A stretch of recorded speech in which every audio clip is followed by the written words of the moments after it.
Federal government appraises performance of all ongoing projects awarded to Julius Berger, tasks them on timely project delivery. In keeping with the directive of the Federal Executive Council with respect to all inherited and new projects being handled by a number of multinational companies being delayed due to issues of price differentials or poor funding, the Federal Ministry of Works has opened a decisive discussion with Julius Berger Plc on all the inherited and new projects handled by them with a view to appraising their performance and take decisions on funding and milestones completion of all such awarded projects as part of the measures of the Renewed Hope administration to mitigate the sufferings of road users at this moment of economic challenges. This was the outcome of the crucial meeting of the Ministry with the management of Julius Berger Plc held at the Ministry's headquarters, Mabushi-Abuja on August 7, 2024. Speaking on the resolutions reached during the meeting, the Honorable Minister of Works, His Excellency, Senator, Engineer David Amahi, CO reiterated the firmness of the Ministry on issues of price control, commitment of contractors to project execution, value for money, and uniform pricing location by location. He decried the unacceptable conditions of some of the inherited and new projects of all ongoing federal roads awarded to Julius Berger Plc, which are within the economic corridor of the nation and which were being delayed due to issues of price differentials or lack of effective funding. He listed the projects affected to include the 82 kilometers by 2 dualization of section of Abuja-Kaduna, Zaria, Kano Highway currently handled by Julius Berger. Phase 2 of Lagos-Ibadan Expressway, whose pavement elements had been changed from asphalt to concrete. Section 2A bypass at the Second Niger Bridge, whose pavement element was changed to concrete. The Bodo-Bani Road funded by NLNG tax credit. The underdeck structural works at 3rd Mainland Bridge, Ido Bridge, and Carter Bridge. The Honorable Minister urged the contractor to be open to a mutually agreed modality for milestone execution and funding of the projects at reviewed rates as may be agreed upon and approved by Federal Executive Council.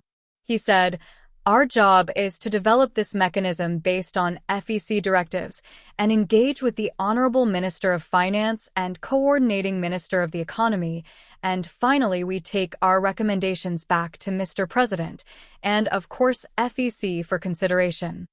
On the section of Abuja-Kaduna, Zaria-Kano Road agreed to be handled by Julius Berger Plc. He commended the quality of work being done but directed the contractor to stick to one carriageway at a time within the scope and conclude their works. The contractor was further directed to, within 3 weeks, fill the 2 carriageways with stone base and level it to alleviate the sufferings of road users.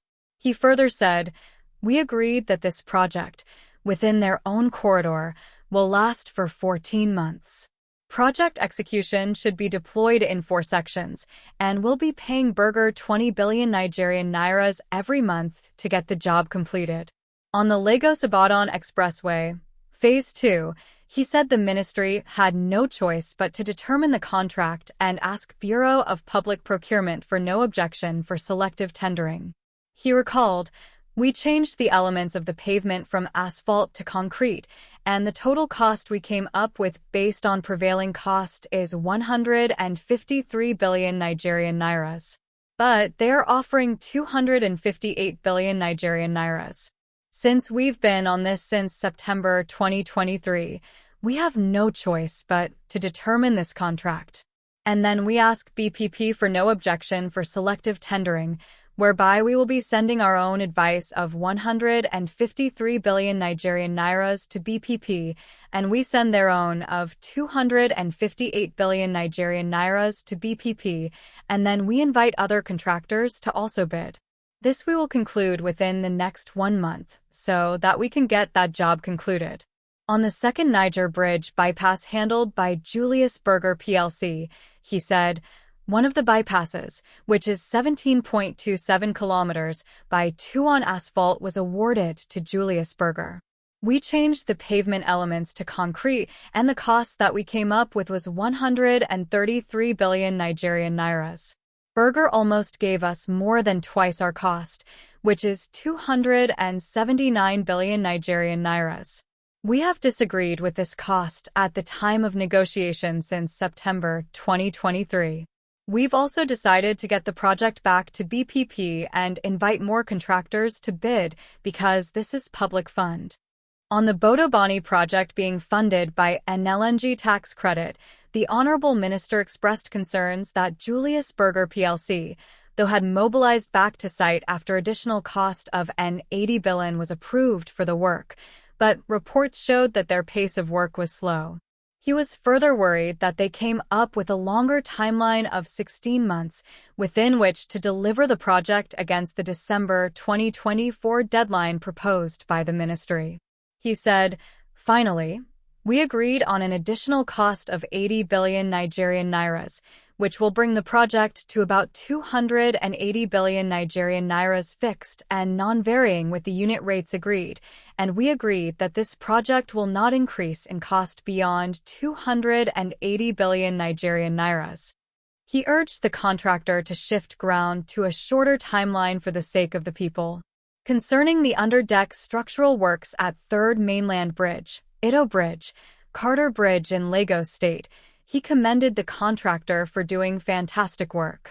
He said, "We have no problems on pricing. We've paid 30% due to the intervention of Mr. President. They're working, and we've directed that each time they put a certificate and we still have funds, we will pay within 7 days because this job they're doing is very critical."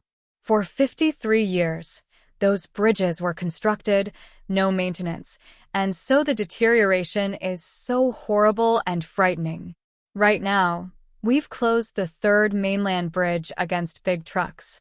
On the Odukbani Road in Cross River State, he said, "We have got approval from Federal Executive Council to increase their project by 36 billion Nigerian nairas, thereby raising the project cost from 54 billion Nigerian nairas to 90 billion Nigerian nairas. This was just approved for a few days ago.